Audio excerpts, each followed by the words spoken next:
प्रजातंत्र में राष्ट्र की समग्र समृद्धि, शांति और खुशहाली के लिए प्रत्येक नागरिक का हित, वैयक्तिकता और सुख शांति महत्वपूर्ण होती है।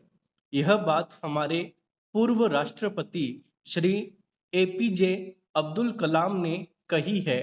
प्रजातंत्र शब्द ग्रीक भाषा से अवतरित अंग्रेजी शब्द डेमोक्रेसी का हिंदी रूपांतर है, जिसका अर्थ होता है प्रजा अर्थात जनता द्वारा परिचालित शासन व्यवस्था। वैसे तो अब तक प्रजातंत्र की कई परिभाषाएं दी जा चुकी हैं, किंतु उनमें अब्राहम लिंकन द्वारा दी गई परिभाषा सर्वाधिक मान्य एवं प्रचलित है। उनके अनुसार प्रजातंत्र जनता का जनता के लिए जनता द्वारा शासन है। प्रजातंत्र को स्वीकारने का कारण बताते हुए लिंकन ने यह भी कहा था, क्योंकि मैं गुलाम नहीं होना चाहता, इसलिए मुझे शासक भी नहीं होना चाहिए। यही विचार मुझे प्रजातंत्र की ओर अग्रसर करता है। इस तरह प्रजातंत्र में जनता में ही प्रशासन की संपूर्ण शक्ति विद्यमान होती है। उसकी सहमति से ही शासन होता है एवं उसकी प्रगति ही शासन का एकमात्र लक्ष्य होता है।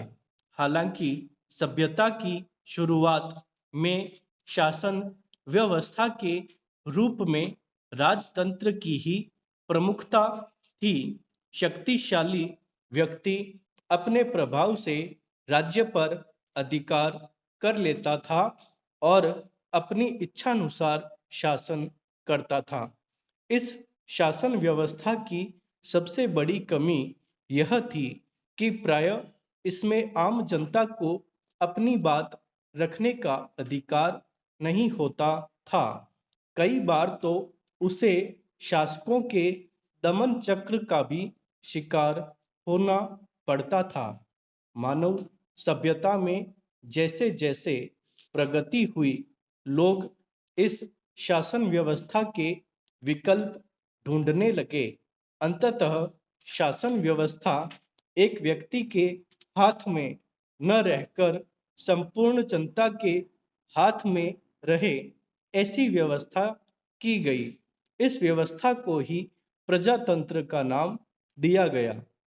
दक्षिण अफ्रीका के क्रांतिदर्शी जननायक एवं पूर्व राष्ट्रपति श्री नेल्सन मंडेला ने कहा था, मैंने प्रजातंत्र और स्वतंत्र समाज के आदर्श को हृदय किया था, जिसमें समान अवसरों के साथ सभी लोग मेल मिलाप से रहते हैं।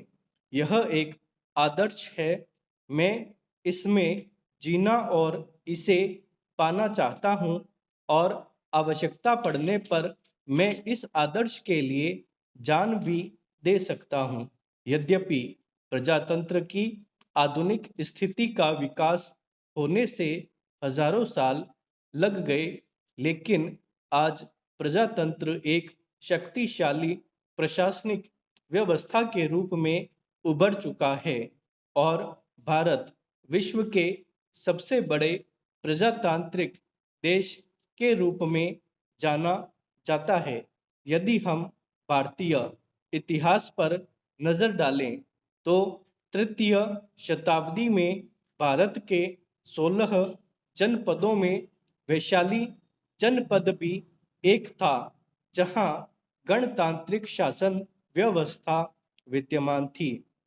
किंतु आधुनिक प्रजातंत्र की उत्पत्ति का स्थल यूरोप को माना जाता है। इसकी नींव मध्यकाल की 12वीं एवं 13वीं शताब्दी के बीच विभिन्न यूरोपीय देशों में राजतंत्र के विरोध के साथ पड़ी। यूरोप में पुनर्जागरण एवं धर्म सुधार आंदोलनों ने प्रजातंत्रात्मक सिद्धांतों के विकास में महत्वपूर्ण भूमिका निभाई।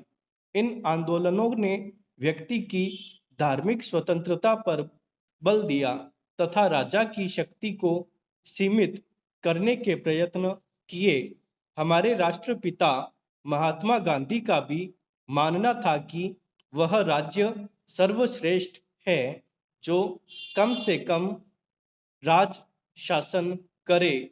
वह कहते थे स्वराज कुछ व्यक्तियों के सत्ता पर आधिपत्य जमाने से नहीं मिल सकता, वरन स्वराज तभी कायम होगा जब सभी लोगों में इतनी शक्ति आ जाए कि वे सत्ता का दुरुपयोग होने पर सत्ताधारियों का विरोध कर सकें। प्रजातंत्र के वर्तमान स्वरूप को निर्धारित करने में चार क्रांतियों का योगदान महत्वपूर्ण रहा है।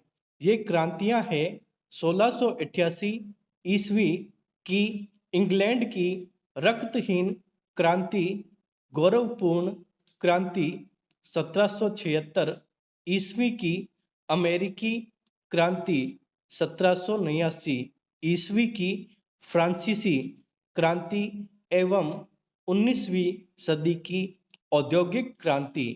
इंग्लैंड की रक्तहीन क्रांति ने यह निश्चित कर दिया कि प्रशासकीय नीति एवं राज्य के क्रियाकलापों की पृष्ठभूमि में संसद की स्वीकृति होनी चाहिए।